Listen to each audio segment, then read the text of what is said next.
Dear friends and students, you are listening to the book Glimpses of World History by Pandit Jawaharlal Nehru. Chapter 22, Man's Struggle for a Living, March 28, 1932. Let us pick up again the threads of world history and try to have some glimpses into the past. It is a tangled web, difficult to unravel, and difficult even to see as a whole. We are so apt to lose ourselves in a particular bit of it and give it more importance than it deserves. Nearly all of us think that the history of our own country, whichever that might be, is more glorious and more worthy of study than the histories of other countries. I have warned you against this once before, and I shall warn you again. It is so easy to fall into the trap. It was, indeed, to prevent this happening that I began writing these letters to you. And yet, sometimes, I have felt that I am making this very mistake. What am I to do if my own education was defective, and the history I was taught was topsy-turvy? I have tried to make amends for it by further study in the seclusion of prison. And perhaps I have succeeded to some extent. But I cannot remove from the gallery of my mind the pictures of persons and events which I hung there in my boyhood and youth. And these pictures color my outlook on history, which is sufficiently limited as it is by incomplete knowledge. I shall make mistakes, therefore, in what I write, and many an unimportant fact I shall mention, and many an important one forget to write about. But these letters are not meant to take the place of books of history. They are, or at least I please myself by imagining them to be, little talks entre nous, which we might have had if 1,000 miles and many solid walls did not separate us. I cannot help writing to you about many famous men who fill the pages of history books. They are often interesting in their own way, and they help us to understand the times in which they lived. But history is not just a record of the doings of big men, of kings and emperors and the like. If it were so, history might as well shut up shop now. For kings and emperors have almost ceased to strut about the world's stage. But the really great men and women do not, of course, require thrones or crowns or jewels or titles to show them off. It is only the kings and the princelets, who have nothing in them but their kingships and princedoms, who have to put on their liveries and uniforms to hide the nakedness underneath. And unhappily, many of us are taken in and deluded by this outward show and make the mistake of calling a crowned man royal that was no more than a king. Real history should deal not with a few individuals here and there, but with the people who make up a nation, who work and by their labor produce the necessaries and luxuries of life, and who in 1,000 different ways act and react on each other. Such a history of man would really be a fascinating story. It would be the story of man's struggle through the ages against nature and the elements, against wild beasts and the jungle, and last and most difficult of all, against some of his own kind who have tried to keep him down and to exploit him for their own benefit. It is the story of man's struggle for a living.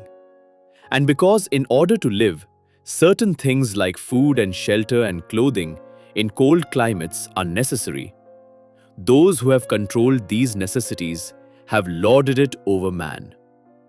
The rulers and the bosses have had authority because they owned or controlled some essentials of livelihood, and this control gave them the power to starve people into submission. And so we see the strange sight of large masses being exploited by the comparatively few, of some who earn without working at all, and of vast numbers who work but earn very little. The savage, hunting alone, gradually forms a family, and the whole household work together and for each other. Many households cooperate together to form the village, and workers and merchants and artisans of different villages later join together to form guilds of craftsmen. Gradually, you see the social unit growing. To begin with, it was the individual, the savage. There was no society of any kind. The family was the next bigger unit, and then the village and the group of villages. Why did this social unit grow? It was the struggle for a living that forced growth and cooperation. For cooperation in defense against the common enemy and in attack was obviously far more effective than single-handed defense or attack. Even more so was cooperation in work helpful. By working together, they could produce far more food and other necessaries than by working singly. This cooperation in work meant that the economic unit was also evolving, from the individual savage who hunted for himself into large groups. Indeed, it was probably this growth of the economic unit, ever pushed on by man's struggle for a living, that resulted in the growth of society and of the social unit. Right through the long stretches of history, we see this growth in the midst of almost interminable conflict and misery, and sometimes even a relapse.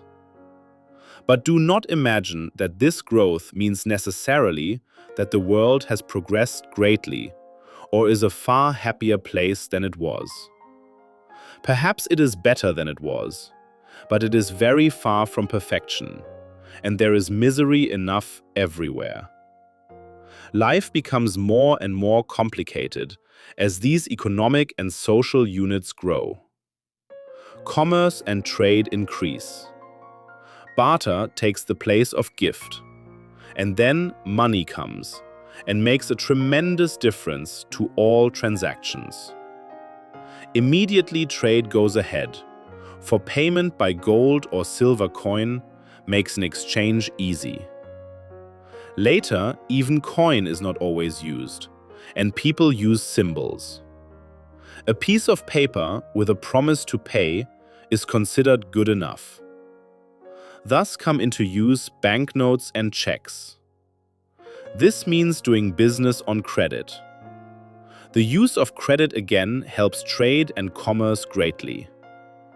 As you know, checks and banknotes are frequently used nowadays, and sensible people do not carry about bags of gold and silver with them. Thus we see, as history progresses out of the dim past, people producing more and more, and people specializing in different trades, exchanging their goods with each other, and in this way increasing trade.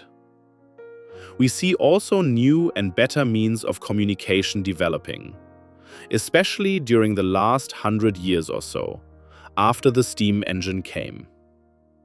As production grows, the wealth of the world increases, and some people at least have more leisure. And so what is called civilization develops. All this happens, and people boast of our enlightened and progressive age, and of the wonders of our modern civilization, and of our great culture and science. And yet the poor remain poor and miserable, and great nations fight each other and slaughter millions. And great countries like our own are ruled by an alien people. What is the good of civilization to us if we cannot even have freedom in our own households? But now we are up and doing. How fortunate we are to live in these stirring times, when each one of us can take part in the great adventure and see not only India, but the whole world in process of change. You are a lucky girl. Born in the month and year of the Great Revolution, which ushered in a new era in Russia. You are now witness to a revolution in your own country, and soon you may be an actor in it. All over the world, there is trouble and change. In the Far East, Japan is at the throat of China. In the West, and indeed all over the world, the old system totters and threatens to collapse. Countries talk of disarmament, but look suspiciously at each other and keep armed to the teeth. It is the twilight of capitalism, which has lorded it for so long over the world. And when it goes, as go it must, it will take many an evil thing with it. Dear friends and students, you are listening to the book Glimpses of World History by Pandit Jawaharlal Nehru. Thank you for listening. Please subscribe the channel. Let's meet in the next episode.